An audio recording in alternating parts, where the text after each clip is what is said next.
All right, welcome back to a new episode of Two Point Sports. Before we get into anything, as always, we appreciate what you guys been doing. We love seeing all your comments. Thank you for liking the video. Make sure if you haven't already, hit that subscribe button and that little notification bell. It's right next to it. If you're subscribed, awesome. Leave a comment, let us know. If not, hit the button right now. We can give you a second. I'll ramble on for a second so you can find the subscribe button, click it, the notification bell as well. It'll help you know whenever we upload a new video.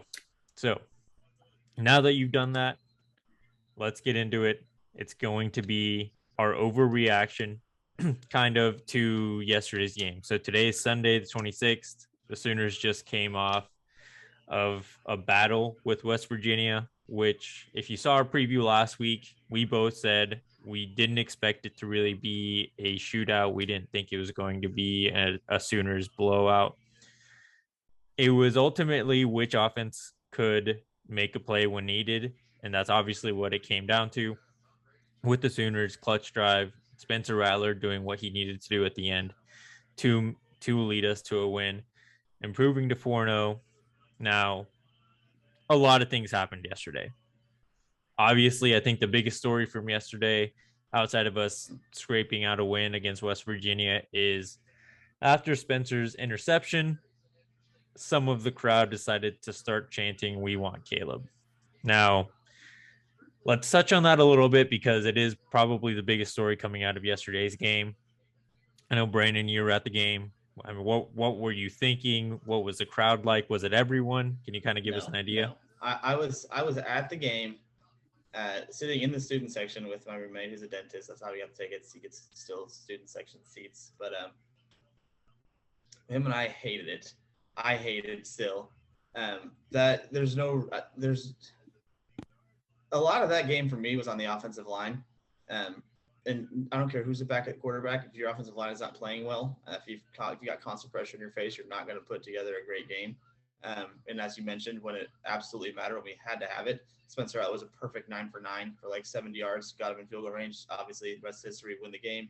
But not only that, it's I think it's a horrible look for a fan base to be doing that, booing your own quarterback, trying to get him out of there for a freshman who hasn't played yet. Granted, I think we all think he's going to be a monster, but not only that, there was 10 or so recruits there, and if you're a recruit, a high level recruit, which I'm sure all these kids were, and you hear your own fan base chanting, we want Caleb, it just looks bad. Like, why am I going to go to Oklahoma, and then if I have a bad start to the season or a bad game or something, and they're going to call for my head instead of like try and I absolutely hated it. So Yeah. you mentioned there were a lot of recruits at this game. I saw a lot of people talk about, like, if you're a recruit, why come to Oklahoma? I mean, if you if you follow us on Twitter, you saw that we posted about a couple of the recruits that were there, mainly in-state recruits that we posted about. But so Gentry Williams might no, so Chris McClellan was there for sure. I believe Gentry was there. I know Who were two LeBeus of the biggest Overton was targets that we there. want to get? Right, for All three of them. 2022. And then Yeah. LeBeus Overton, who is the number one overall player in the 2023 class, was there. And a few other commits like Derek Moore, I know he was there as well. But it is a bad look. I understand that, and I 100% agree with that. The fans that were chanting that need to kind of, get a reality Stop. check. Yeah. Just stop. Like, we're not going to blow people out. That's Like, the thing this I was saying season, with my roommate too is if only we can play everybody that's sitting in the student section, we would beat everybody 90-0 because they yeah, seem to know all the answers. They know everything to do, and not only that, but they can also do it better. Um, exist. they're ridiculous athletes that just haven't tried out or something. I don't get it. Yeah, they should just go try out for the team tomorrow and see if they can just answer all of our doubts. But I mean, think if we think about it, I think the problem is, and I've been thinking about this, over the last 24 hours, really since the game ended, is the problem in a way is expectations versus reality. We all expected our offense to be the same it's always been, just high powered, number one offense in the country, or at least top five. And now that we have a defense, we just, and the doors are wide open, like we've mentioned all year in our preseason videos. this is the year where we have really the best chance to get our next national championship and our first in the college football playoff era.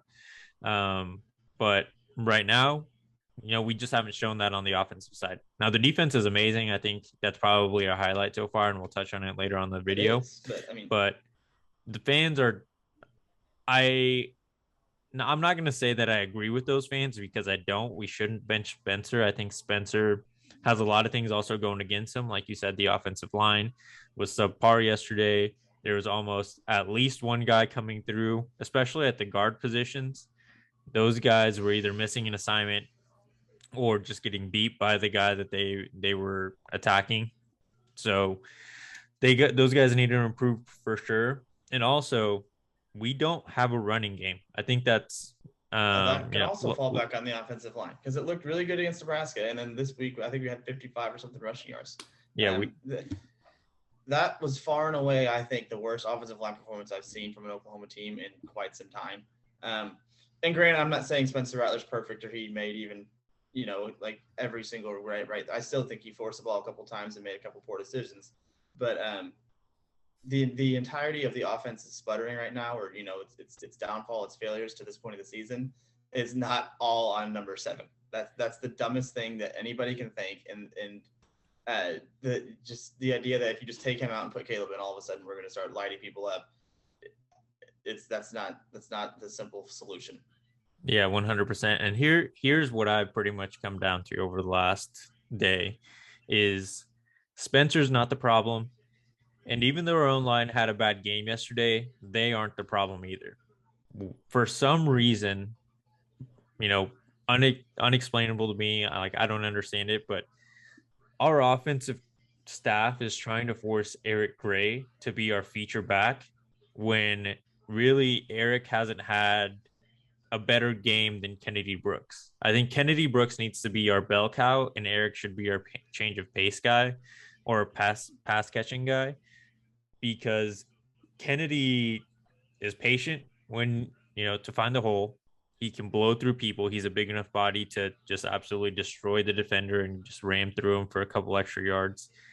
But I mean, yesterday, Eric had 15 total touches, 12 carries, and 3 catches to Kennedy's 5.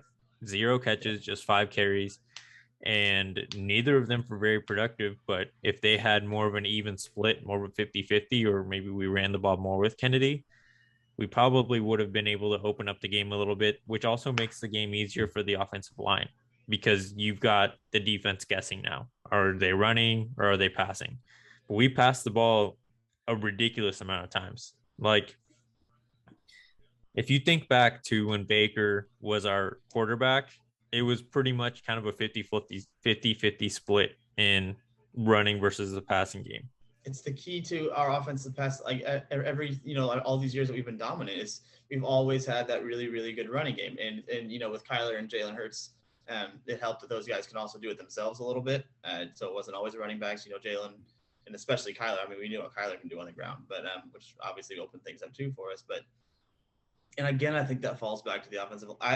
The offensive line, I think, if you were to ask me what the biggest issue on the Sooners is right now, that was where I'd point to, because as soon as we can start blocking and protecting and having, good run block, good pass block, I think it'll open things. Because Spencer, he showed it last night even when he had, 4 or 5 seconds in the pocket, he whipped it over the middle to Mike Woods. He's made some really good throws with time. Obviously, the driver went 9 for 9. He was really not under very much duress and let him down the field in the biggest moment of the game. Yeah. And it might be just like we've also been saying, we make plays when we have to, not when we should.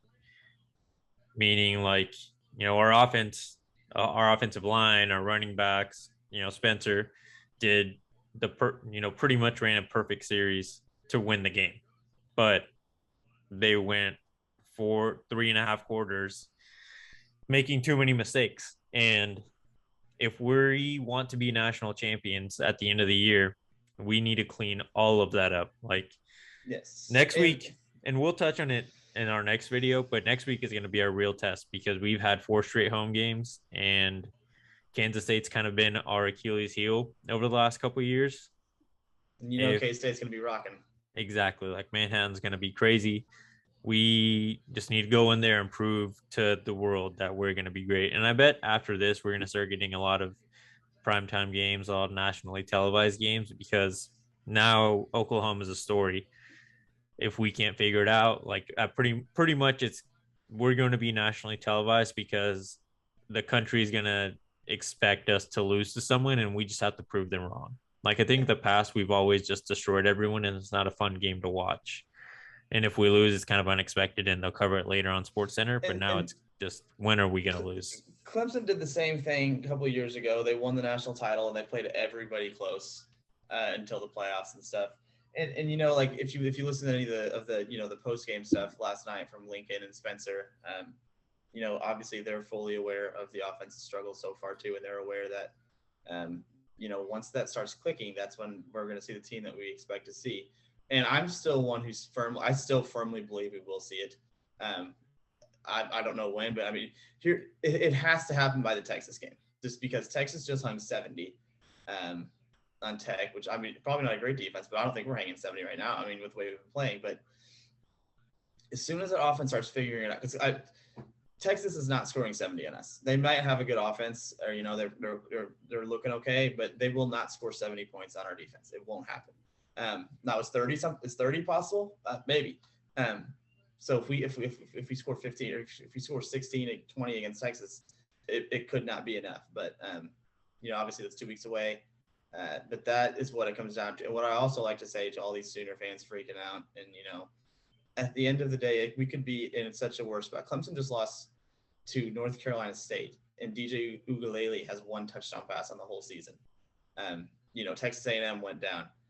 It could, at the end of the day, the Sooners are 4-0 despite the struggles, and to be honest, if we keep winning games, it doesn't matter how ugly they are. And if we're 7-0 and we win every game 13-10, it's 7-0, and then eventually but it has to click eventually.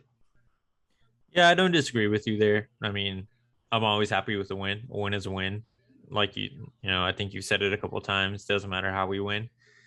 The only reason I side with some of the fans that are always stressing out about we're not good enough kind of thing is just because we do have to prove we can be national champions. But as long as we get to the playoffs, we just have to beat those teams, and I think we That's the will. thing. Our defense is there.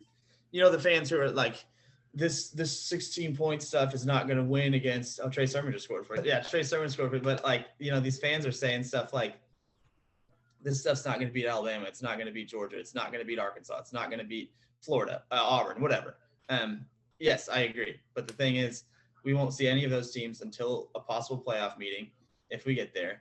And at the end of the day, we haven't had to play them. And even our bad offense has been enough to beat the teams we have played so far. And that's what's important. It really just has to click when you play those schools. 100%. And they have and we have a season to get there still. Yeah, no, I agree 100%. But let's move on to some more positive stuff. Obviously, we're going to have a lot of fans that are on the negative side of everything, but I mean, we got to see some positives here, right?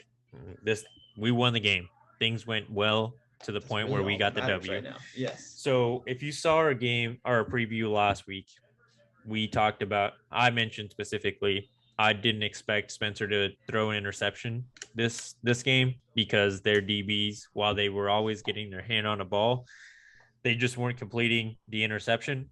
Now, I might have jinxed it. I felt like I jinxed it after I saw the pick. But in my defense, I still think I was right because if you rewatch the play, like I'm sure a lot of you have if you went on Twitter, you can say it was a bad read or whatever, but that safety made a good play on the ball.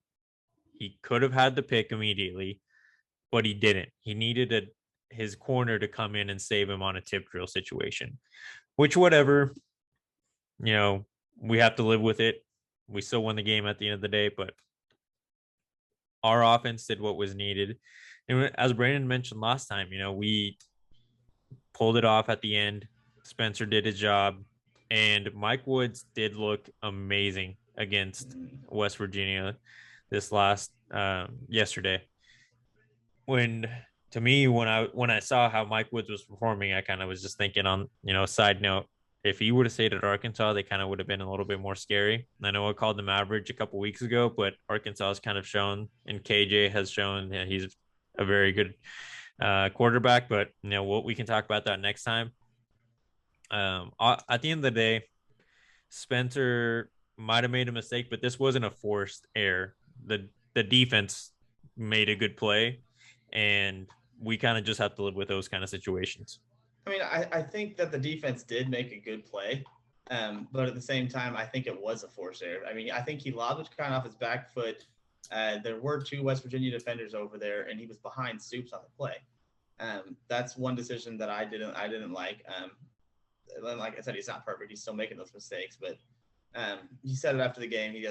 He's like, "There's no doubt that we'll clean it up. We'll figure it out." And I still believe that, and that's what we need to focus on, because it's going to there's still way too much talent on the team for it to not eventually click. We should just be grateful that we're 4-0 and not 3-1 or 2-2. 100%. And then going back to the offensive line, something notable to mention too, like some of their struggles might have been because we're still rotating a lot.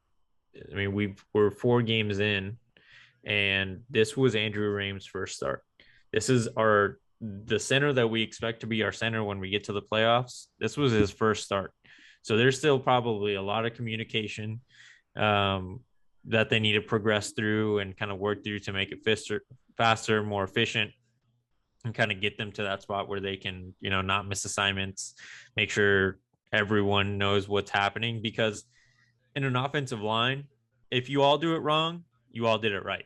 But if one guy did something wrong, you all fucked it up for everyone else. So I think that's probably a lot of what happened in yesterday's game. Once Andrew Rames got a few more starts under his belt, once they worked through some of the communication that they have to go through, then they'll have a lot more continuity, making sure that they're protecting Spencer better, and Spencer won't have to be scrambling too much. I think yesterday, for the first time, I can say, Spencer didn't make that many bad reads. I mean, whatever the interception happened, but 100% yesterday, Spencer's struggles were because of the offensive line, in my opinion. Now, in 3 weeks, if those things are still happening, then maybe we're not, our expectations are too high for this team. But, this offensive line, I think, is going to figure out. Coach B is one of the best in the country with that group. So I think it's just a matter of no more rotating, like stick to your best group in that unit and just let them figure it out. Because if we keep rotating, keep bringing people in and out, then we're going to keep seeing these missed assignments. We're going to keep seeing mistakes at the offensive line to make Spencer's job harder. And at the end of the day, that makes it harder to win football games. Yeah, no, exactly. And I was going to kind of echo exactly what you just said. Is Coach Bedenbaugh is still one of the best offensive line coaches in the country, and there's no way he was pleased with what he saw Saturday from his unit. So there's no doubt he's going to do his best, his darndest to get that corrected, and he very likely will. And if like I mentioned a little bit earlier, that is the focal point. I think as soon as that, we start giving Spencer 4 to 5 seconds to throw like we were last year. I mean, people forget what Spencer Rattler did last year with even a little bit less weaponry. The offensive line was better. That was the thing. If you give that guy a little bit of time, he's going to make every single throw. And, I think as soon as that starts happening, we'll be fine. And plus, defensively for the Sooners, we're looking really good. And this is without – Billy Bowman didn't play last week. He was back this week. Woody Washington's still gone. Danny Stutzman's not there at the moment. I don't think Jalen Redmond played yesterday. So that defense is only going to get better and better too. Yeah, and now that you've mentioned it, let's move over to the defensive side. Like you mentioned, Billy Bowman came back. We still are without Stutzman, and Redmond, I believe, is out for like 3 or 4 weeks, if I remember correctly. So we're not going to see him. Woody's also gone. Yeah. So we are missing a few key pieces to that defense, but I think that defense still did an amazing job, especially our safeties and the defensive line. The star for the defense, in my opinion, was DTY. Like he got hurt in the third quarter, and I couldn't find any updates on him. No one really, from what I've seen and heard, no one has an update on his injury yet. But it was a hamstring injury from what was reported. Right after he came off the field, he still had probably the best defensive stat line for our entire defense. He totaled 8 tackles, a pass deflection, and our lone interception for the game. I mean, that dude was all over the field. He was making plays when he needed to. He was making sure that, everyone stayed in front of him. He didn't really let anything big get he didn't let anything big get past him. So hopefully he's okay. Hopefully we can see him versus Kansas State because he's going to be a big piece to our defense. I mean, we didn't really lose much once he after his injury, but I think our defense was in such a groove that missing him for a quarter and a half wasn't going to kill us. Yeah, no, I absolutely agree with the Turner Yell thing. I think he played a really, really good game while he was out there last night. But then, in his absence, I also think Key Lawrence stepped up and played pretty well. So like I'm going to agree with you on the safeties and the defensive line specifically looking really, really good yesterday. Yeah, I think in mentioning that, not having Woody is definitely hurting our corners. I think DJ and Woody are 1 and 2, like 1A, 1B situation. And Bowman is still coming into his groove. I mean, really, it's only his second game because he was alternated so much in the first couple games. He's and then going to he stay in the that nickel game. spot all season, I think. Yeah, I think so too. I think, over the next few games, hopefully by Texas, he has it figured out and they've let him take enough reps in practice that he's not struggling. And not saying that he struggled much. I just think he'll get better over the next couple of weeks, over the next few practices. But yeah, I mean, our defensive line was amazing. I mean, kudos to them. They stopped West Virginia's biggest weapon, which was their running back.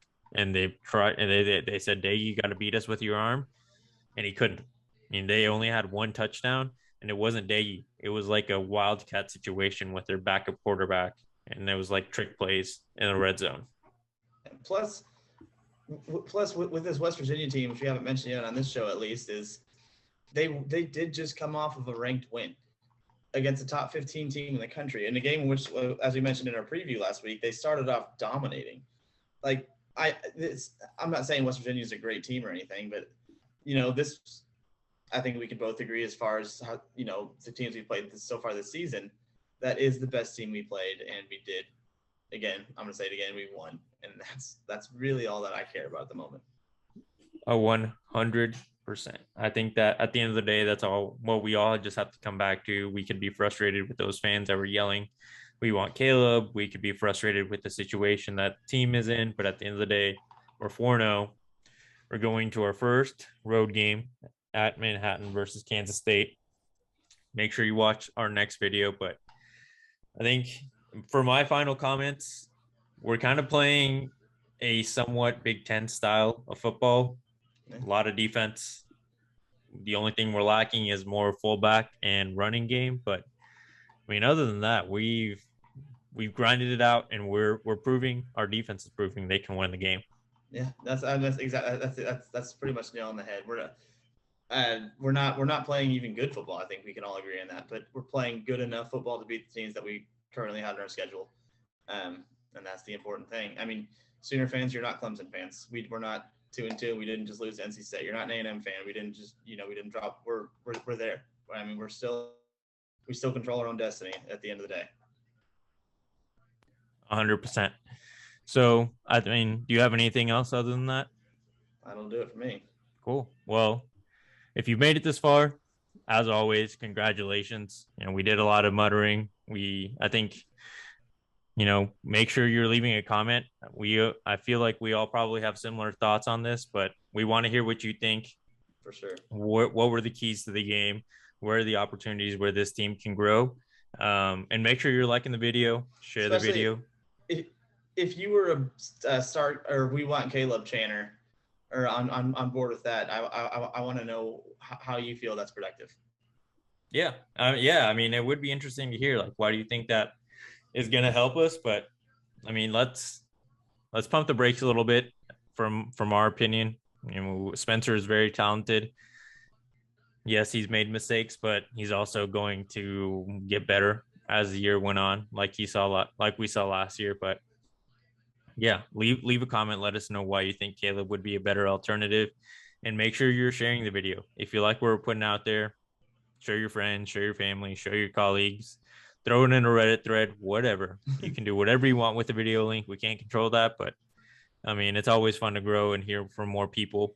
But other than that, thank you guys for watching, and we'll see you next time.